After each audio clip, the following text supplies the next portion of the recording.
Bonjour à tous. Alors là, on rentre dans le vif du sujet, le vif du vif du vif, avec la loi normale centrée réduite. Alors, si on se souvient bien, la loi uniforme, c'est quelque chose qui ne favorisait rien du tout. D'accord? Donc on avait un intervalle, souvent donc c'était un intervalle de temps, et on considérait que toutes les valeurs avaient la même probabilité d'être choisies par le dieu de l'expérience aléatoire. Ce qui nous donnait des choses comme ceci, si je refais un dessin, c'est-à-dire entre deux, euh, entre deux bornes, mettons entre, je sais pas, moi, entre 10 et 30, ben, on considérait que toutes les valeurs pouvaient être choisies équitablement, et donc que la loi de répartition des probas, était la même partout, pour tout le monde. Donc en fait, il suffisait de mesurer simplement l'intervalle qui nous intéressait, du style par exemple entre 20 et 23. On mesurait la taille de l'intervalle qui nous intéressait et on disait du coup que la proba, qu'on soit dans cet intervalle-là, c'était 3 sur 20, puisque 20 c'est la longueur totale de l'intervalle.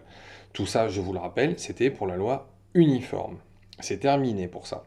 Parce que maintenant, on va considérer des lois donc qu'on appelle des lois normales. Alors le nom est un peu bizarre, hein. Il faut retenir surtout le nom de norme dans normal.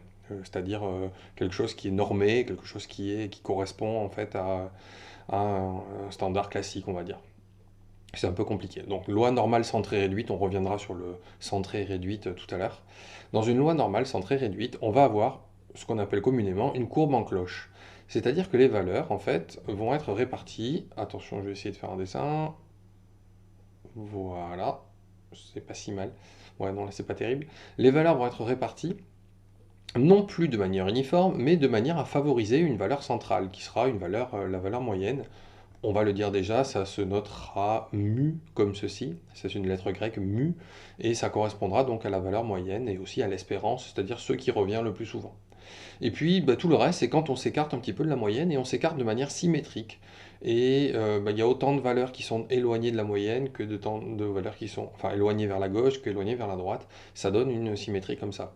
Alors on doit cette courbe à Monsieur Gauss, Carl Frédéric Gauss, un très très grand mathématicien, qui a le premier trouvé, bah, on va voir après l'équation de cette courbe-là, mais surtout qui a compris que bah, les phénomènes statistiques, très souvent dans la vie, lorsqu'on les répétait, allaient donner une courbe comme ça, une gaussienne, une courbe où il y a une valeur centrale et des valeurs qui sont équilibrées par rapport à ces valeurs centrales. Alors, je vous ai pris quelques exemples trouvés au gré de Google Images. Euh, Distribution des QI, quotient intellectuel, selon la courbe de Gauss. Alors ici, vous avez le QI de 100, qui est le QI moyen, et puis il y a les gens qui sont plutôt vers là, pas très très très malins, et puis les gens plutôt vers là, les gens très très intelligents. Et voilà. Et puis bah, la grande partie de la population est autour de ce 100 là, qui est une valeur, qui est donc la valeur moyenne, et donc la courbe qui est dessinée, si on prend le QI de tous les gens, bah, ça donne quelque chose comme ça. C'est une courbe de Gauss. Autre chose, qu'est-ce que je vous ai trouvé?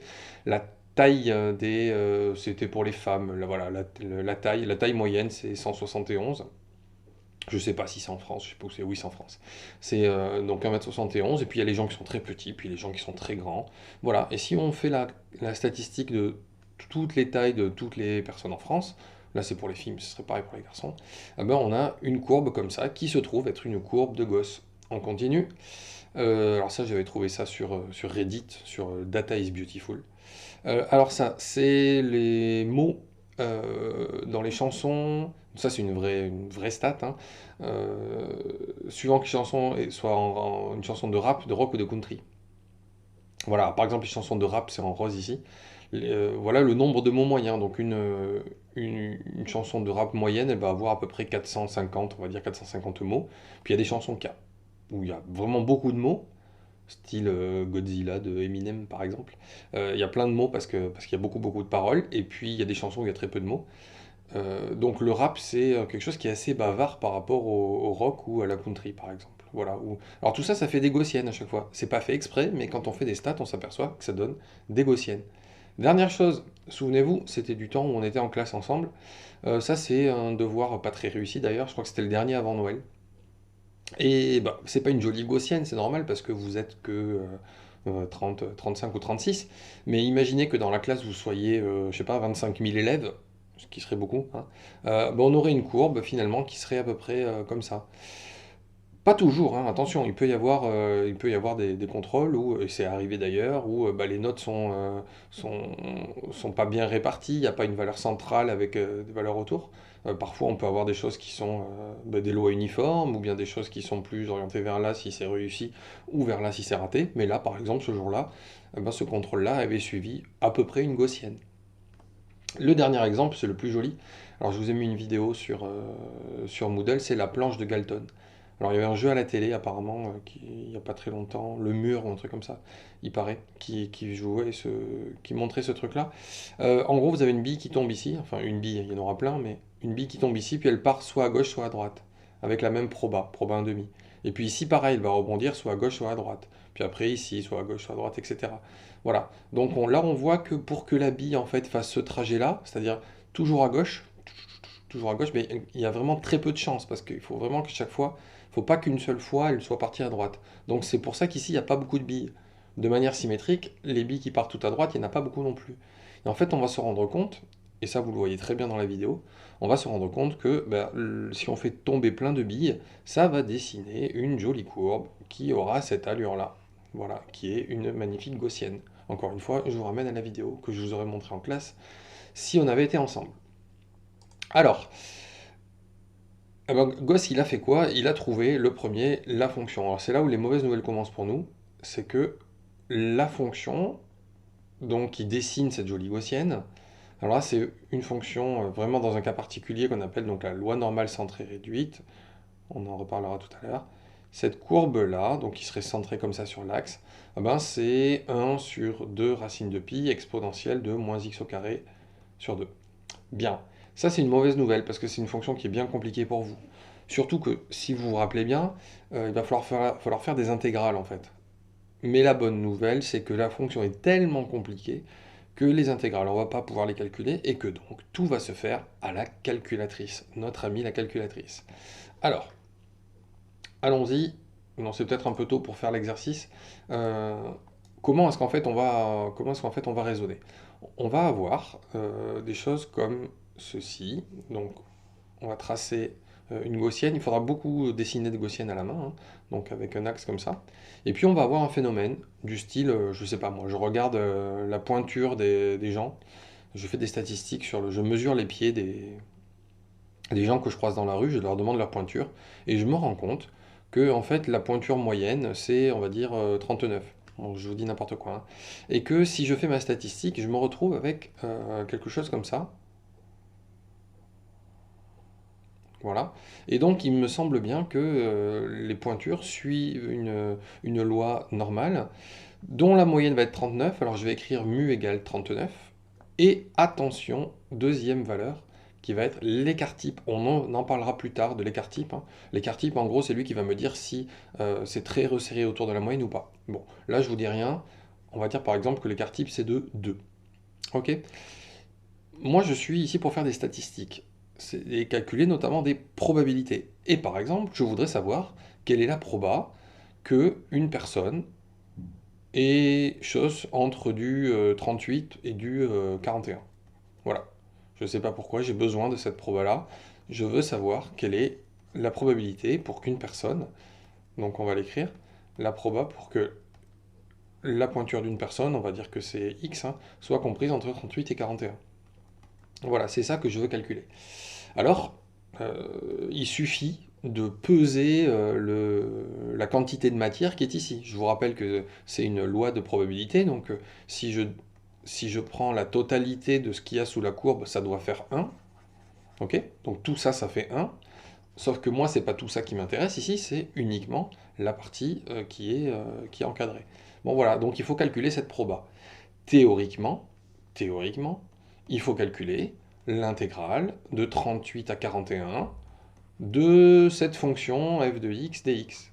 Fonction qui n'est pas exactement la fonction que je vous ai montrée tout à l'heure, parce elle est centrée sur 39 par exemple. Bon bref, ça c'est très compliqué. C'est là où la calculatrice va venir m'aider. Ok? Donc là on va passer après un vrai exercice, et je vais vous montrer comment la calculatrice vous permet de calculer la probabilité que quelque chose soit entre deux bornes, hein, pour l'instant, lorsqu'on connaît les paramètres de la loi normale, et donc qui seront mu, qu'on appelle la moyenne, et sigma qu'on appelle l'écart type. Bien, allez, on va faire un vrai exercice et vous allez voir après ce sera toujours pareil, donc finalement ce sera pas très compliqué. On y va, donc un exercice qui est dans votre livre, 45, page 232. Donc, les compagnies d'assurance font beaucoup de gaussiennes hein, dans les statistiques.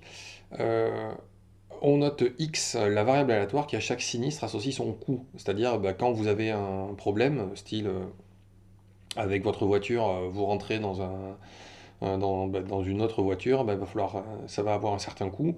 Ce coût-là, bah, voilà, ça peut être 1000 euros, 2000 euros. Si jamais avec votre voiture, à un passage à niveau, vous faites en sorte qu'il y a un TGV qui vous tamponne, bah, vous allez avoir un coût de plusieurs millions d'euros parce qu'il faudra refaire le TGV et puis voilà.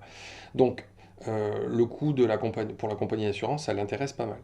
Donc après avoir observé les années précédentes, on se rend compte que X suit une loi normale de moyenne 1200 et d'écart type 200. Qu'est-ce que ça signifie cette chose-là? Ça signifie que si on fait une courbe, on va la faire ici, ma courbe sera centrée sur 1200. Parce que 1200, c'est le prix moyen, donc ça c'est en euros, hein, c'est le coût moyen d'un sinistre pour les assurances, et ça suit une loi normale, donc en fait en moyenne c'est 1200, et puis voilà, j'ai toujours du mal. Voilà à peu près ma gaussienne. L'écart type 200, on ne peut pas le faire figurer ici, hein, mais par contre on va bien le noter, ça c'est mu, vous allez voir c'est important pour la calculatrice, et ça c'est sigma. Qu'est-ce qui m'intéresse? La probabilité qu'un sinistre pris au hasard coûte entre 1000 et 1500 euros. Alors 1000 euros c'est où? C'est ici, 1500 c'est ici.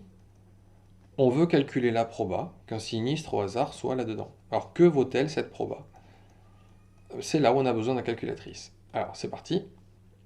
Suivez bien les touches. On va aller dans Distrib. Donc c'est seconde, vars, ici pour avoir le menu Distrib. Là, on va sur 2 normal FREP. Je vous rappellerai tout ça. Hein. 2 normal FREP. Bien. Vous avez donc ici lower, upper, mu, sigma et une valeur ici pour lower. Alors attention, lower c'est la valeur la plus basse. Pour nous, c'est 1000. Donc on va taper 1000. Upper, la valeur la plus haute pour nous c'est 1500. On veut tout entre 1000 et 1500. Mu, alors c'est là où il faut avoir bien compris les lettres grecques. Mu c'est la moyenne, c'est 1200. C'est le centre en fait de ma loi normale. Sigma, c'est l'écart type, c'est 200. Voilà, donc je répète, lower la plus basse valeur, upper la plus grande, et puis on est centré sur 1200 et mu égale 1200 et sigma égale 200. On appuie sur entrée. On réappuie sur entrée et on a une proba et l'exercice est fini. Ben voilà, ma proba c'est 0,77. Donc on va l'écrire ici. La proba, donc P que X soit compris entre 1000 et 1500 est à peu près égal à 0,77. Voilà, c'est terminé. Ça veut dire que ici, cette proba-là, cette quantité de matière ici, si j'avais calculé l'intégrale, hein, bien comme il faut, cette quantité de matière ici, ben, il y a 0,77. Ça correspond à ma proba. Et vous vous doutez bien que plus en fait je vais élargir, plus je vais me rapprocher de la valeur 1, puisque bien sûr, ça correspond à ma probabilité totale. Voilà, je vous conseille de revoir en détail les calculs pour bien comprendre. Et je vais vous donner un exercice assez simple à faire sur cet objet-là.